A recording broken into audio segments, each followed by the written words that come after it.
Hello everyone, today we're going to be making the most perfect jacket, Matilda. Matilda is a balloon-shaped jacket with back draping. Before we start with the tutorial, remember to subscribe to our channel and that you can find this and many more gorgeous patterns on our website. Matilda comes in 10 different sizes, along with a booklet with all the sewing instructions. This project is recommended for a more experienced or intermediate sewist. Besides the pattern, this is everything you're going to need to make the jacket. We chose to use denim for this project, but you could also use wool or crepe.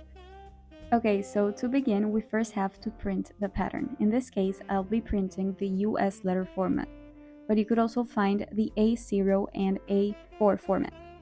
If you want to print only one size, you could use Adobe Acrobat, which is completely free, and select only the size you want.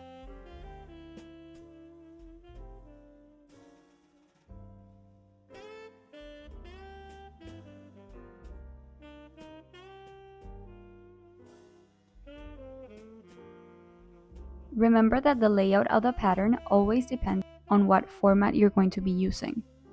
Once you've printed everything out, we have to begin assembling.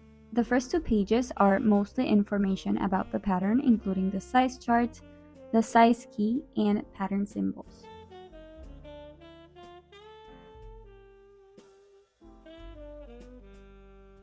For the first row, you're going to cut off all the left edges of the paper, just like this, following the margins you have in the pattern.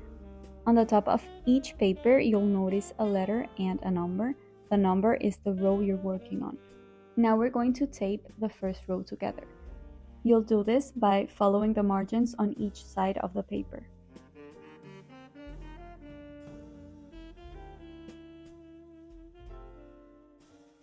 From the second to the last row, you're going to cut off the top edge and the left edge. And you'll tape it just the same way we did with the first one. To tape the rows together, you have to follow the margins on the top and bottom edge, just like this. You can do that for all the rows of the pattern. Once you've done that, you can cut all the pieces and you'll be left with pattern pieces for main fabric and for lining fabric.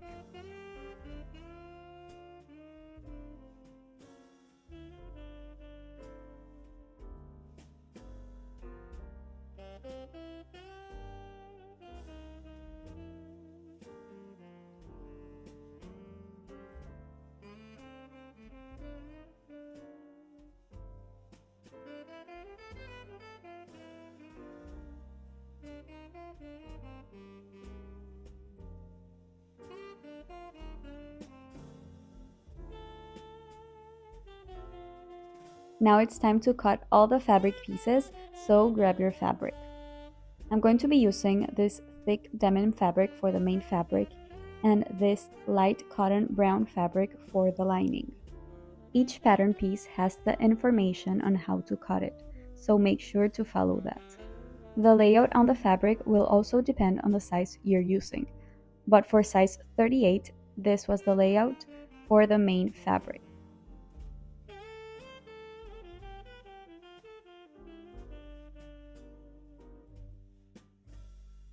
And this was the layout for the lining.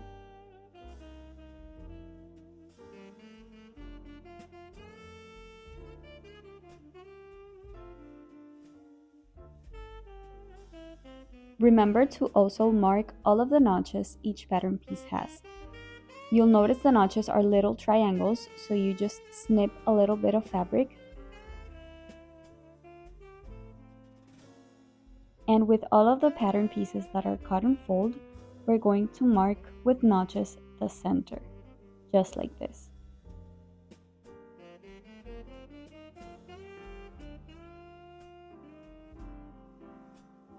For the back panel, or panels where we have the draping and pleats, we're also going to mark the notches, which are these lines. Next, we have to attach interfacing to these pattern pieces.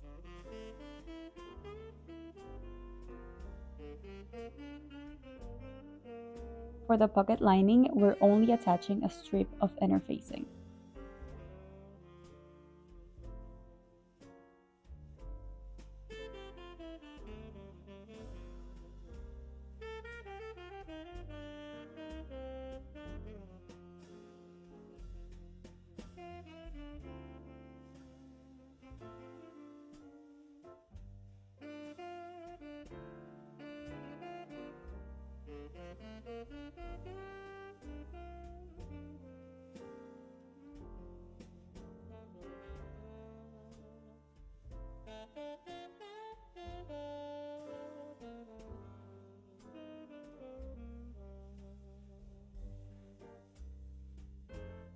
Now we're going to begin closing the pleats on the back main panel. Using the notches we previously cut, you're also going to mark them with a pen on the right side of the fabric, just like this. The first pleat we're going to be closing is this one over here, so you just grab both notches and close them like this.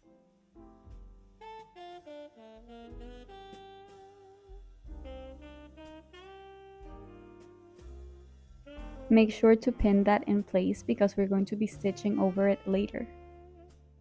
For the back pleat, we're going to be closing it just like this.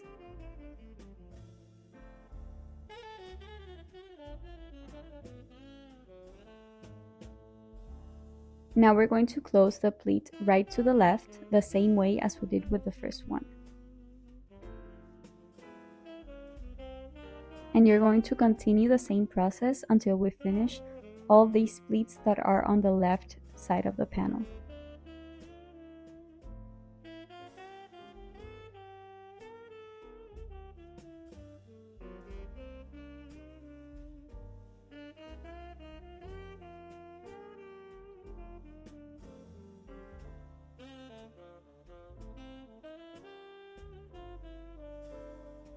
Now we're going to close the remaining two pleats just like this. And you can immediately see how the back panel is forming. It's time to attach the label to the back panel. In this case, I'm using the same denim fabric, but you could also use leather. Just make sure to fold 1 centimeter on each side and press, except the bottom one. After pinning it in place, you're going to stitch all around. Grab both of your front main panels, and we're also going to mark and close the pleats. The first pleat is right on the center front, and we're going to close it like this. Remember to pin as you go. The next pleat we're going to close to the right side.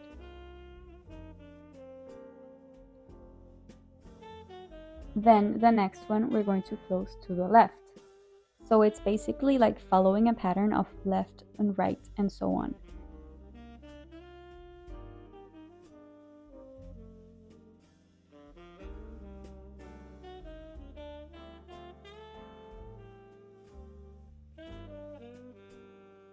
Once they're all pinned, we're going to stitch really close to the edge to secure the pleats. And remember to repeat the steps on the other main front panel.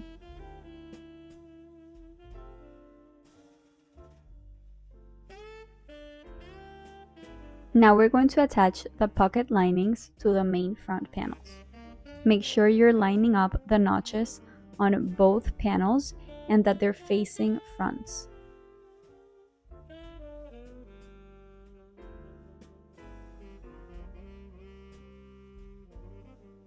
We're going to sew in like a rectangle, so sew about 1 centimeter in, then flip your project and continue sewing until the bottom or until you reach the other notch, and flip your project again so you can close the rectangle. Now to be able to flip the pocket, we have to cut these small notches on each corner.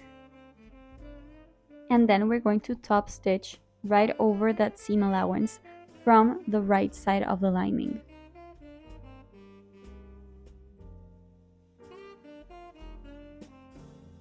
Once you've done that, you're going to flip the pocket towards the wrong side of the front and press.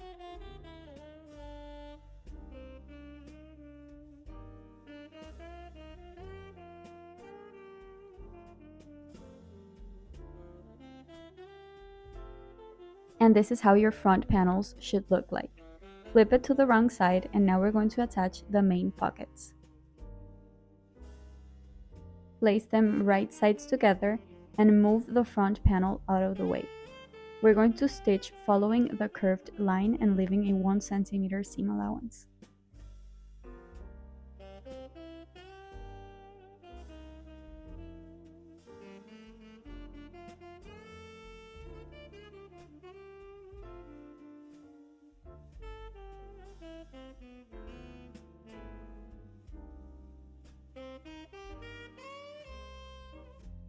Next, we're going to secure the pockets to the main panel by stitching on these sides really close to the edge.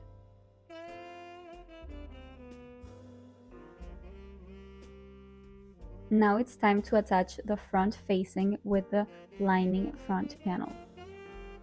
Just make sure to match all of the notches, and you can just sew leaving a 1 centimeter seam allowance.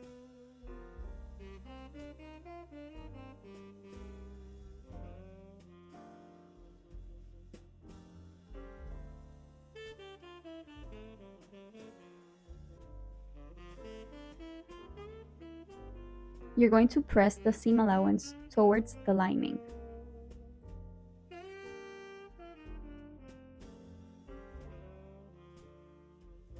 And now you're going to attach the back facing to the back lining panel. Remember that we have marked the center of both pieces, so you can start pinning from there. When it's really curvy like this, I like starting right at the center until I reach one of the sides, and then I start again at the center until I reach the other side.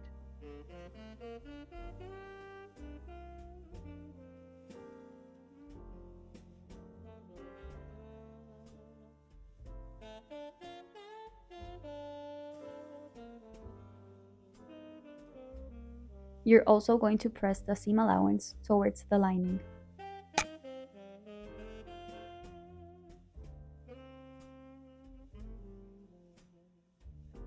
Next, we're going to close the pleats on the lining fronts.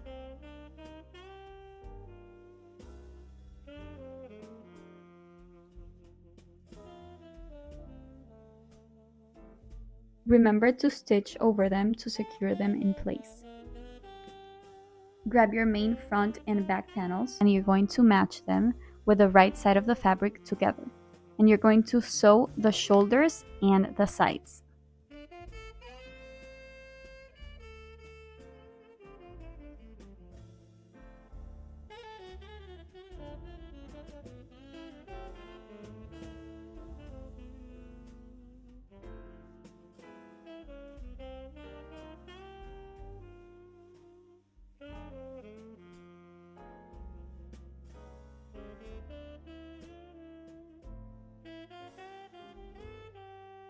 You have to press open all of those seams.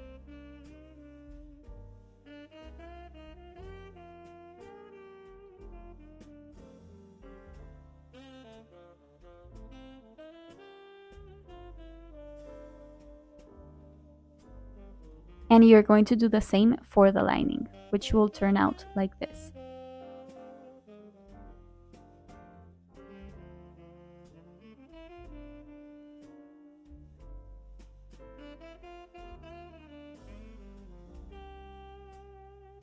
Now you're going to grab your main sleeve panels, and you're going to match the main top and under sleeves with the right sides of the fabric together. Remember to use the notches as guidelines.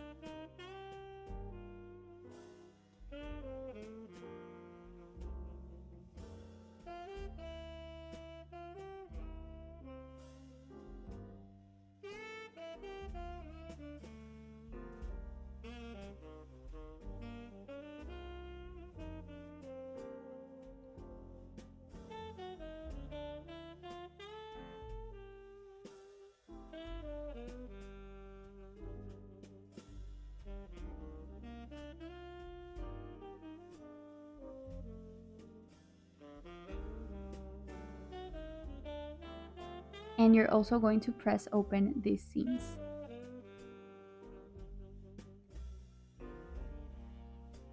And you're going to repeat all of this on the lining panels. Now you're going to fold the hemline of the main sleeves inward about 4 centimeters and press them.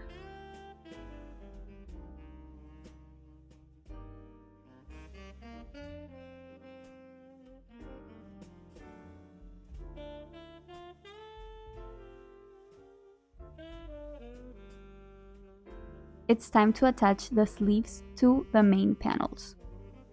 So you're going to match the main sleeves and the bodice with right sides of the fabric together.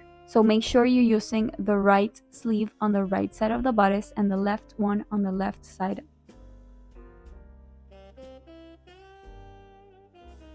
You have to make sure to match the top notch of the sleeve with the shoulder seam and the bottom notch with the side seam.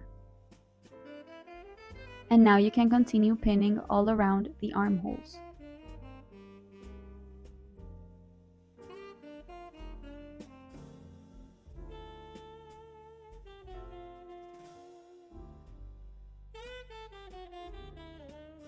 You're going to stitch all around, leaving a 1 centimeter seam allowance.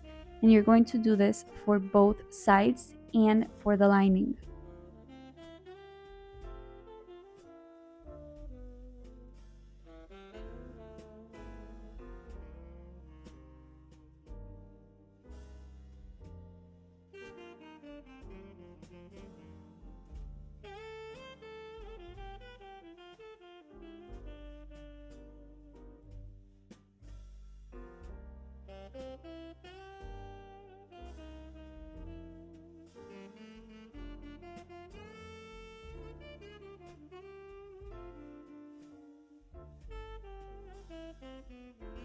This is how your main panel should be looking like, and we're going to press the seam towards the main bodice.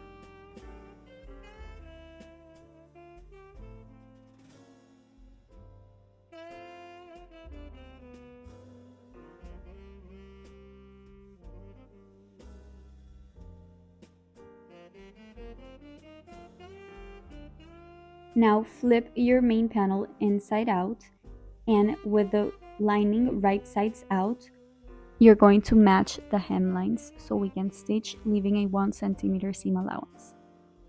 Remember to match the side seams.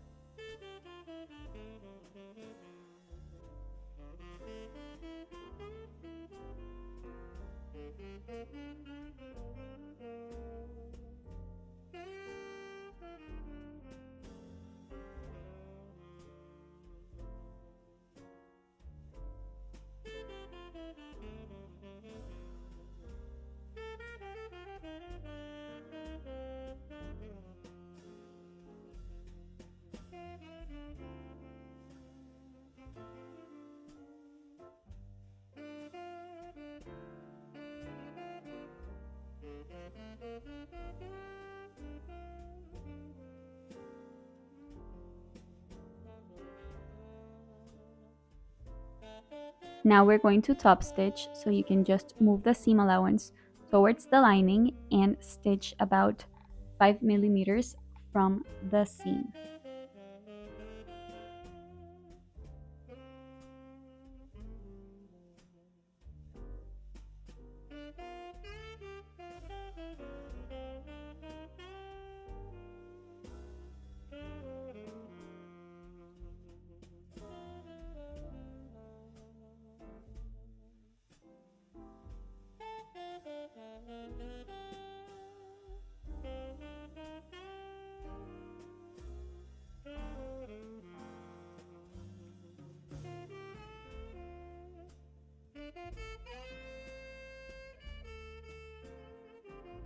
Make sure to give the hemline a really good press.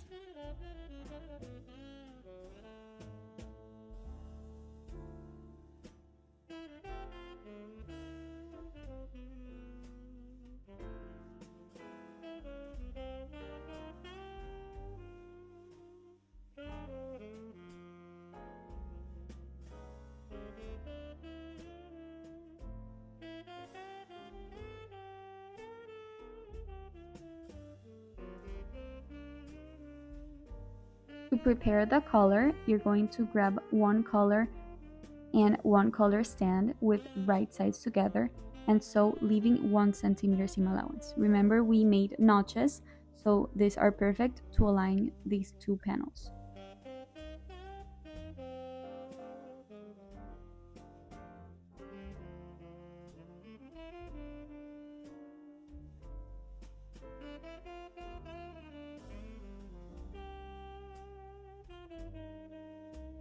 Next, we're going to cut small notches on the seam allowance so that when we open the collar to press, it has a better finish.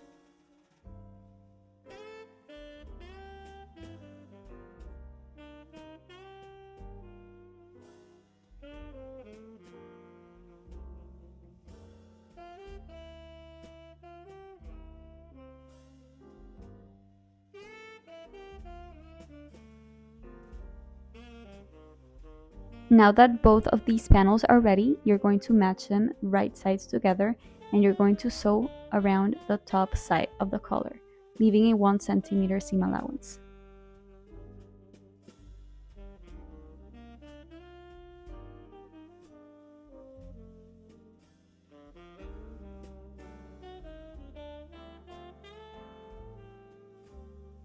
We're going to flip it inside out, so just cut the corners so it looks better when you turn it inside out, and make sure to give it a really good press.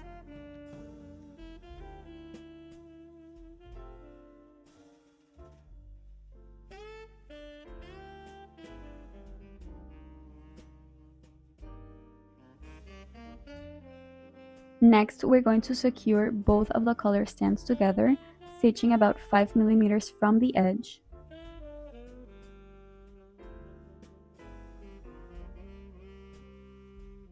It's time to attach the collar to the rest of the jacket.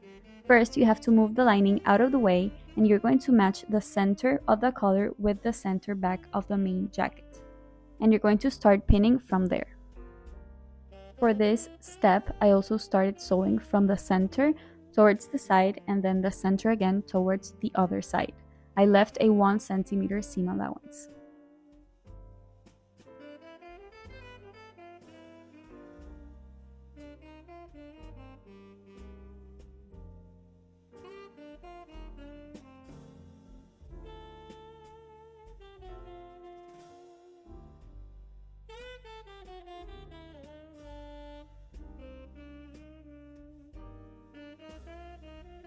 Now to attach the lining to the same collar, we're going to match the right sides of each piece by aligning the notches. You can start pinning from there.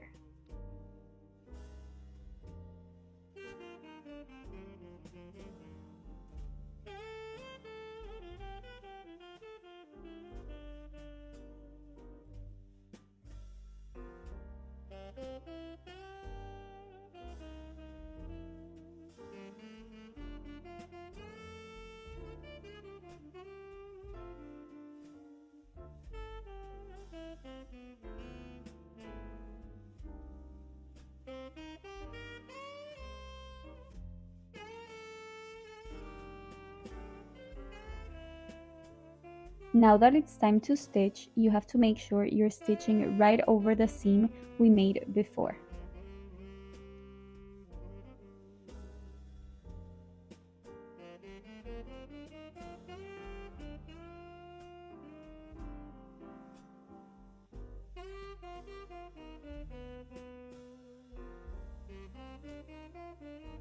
And right into that seam we made, we're going to cut notches. Remember that these notches are to give ease to these types of seam allowances.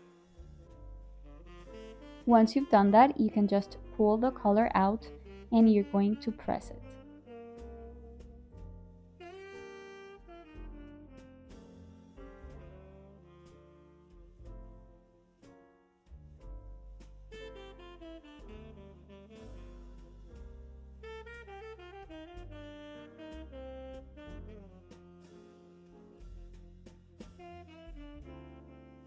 To finish the hemline of the sleeves, we're going to pull out the lining as much as you can, and you're going to match the corresponding seam to the corresponding seam on the main panel, just like this. Make sure to pin that in place. Now you're going to pull the sleeve right between the center of the two panels, like this. That's why it's really important that the sleeve is pinned properly, because we don't want it getting loose. Now that we have it pulled out, you're going to continue pinning all around the hem.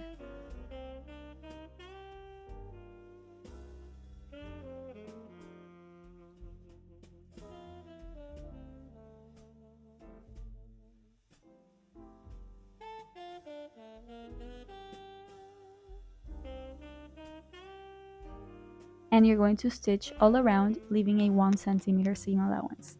Remember to also do this to the other sleeve.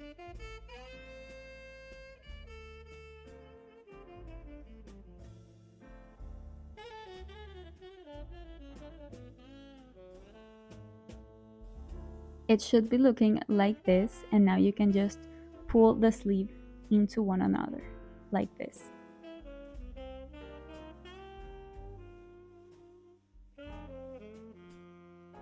You have to fold the main sleeves at the previously pressed crease. And you could also secure the seam allowance to the main fabric with a hem blind stitch. Finally, the last step is to attach the zipper to the center front. So here I have my detachable zipper, and I'm going to open it up completely. Then I'm going to start attaching the right side of the zipper to the right side of the jacket. Make sure you're only pinning on the main part of the jacket, so not on the facing. You're going to pin all the way towards the top, but remember to stop right where the seam allowance starts.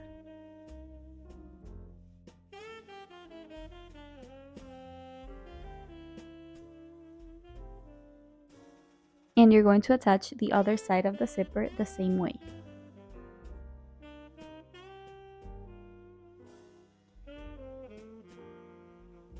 Now you can go ahead and stitch really close to the zipper teeth without actually sewing over them.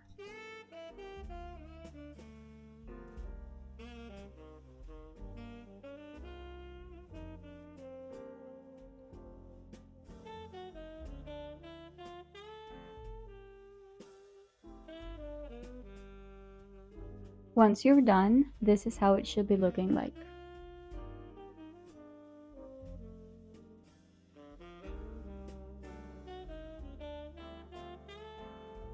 It is totally fine if you had zipper tape left over, because we can just trim it off right now.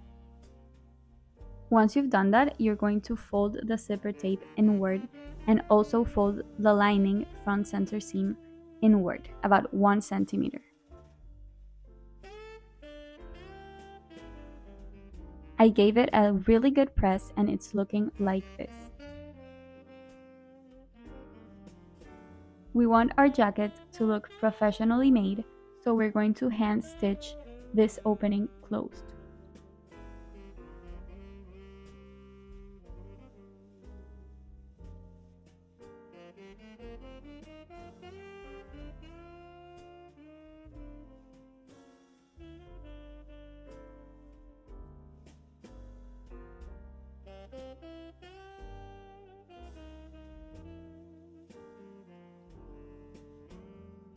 And that was our last step for the Matilda jacket.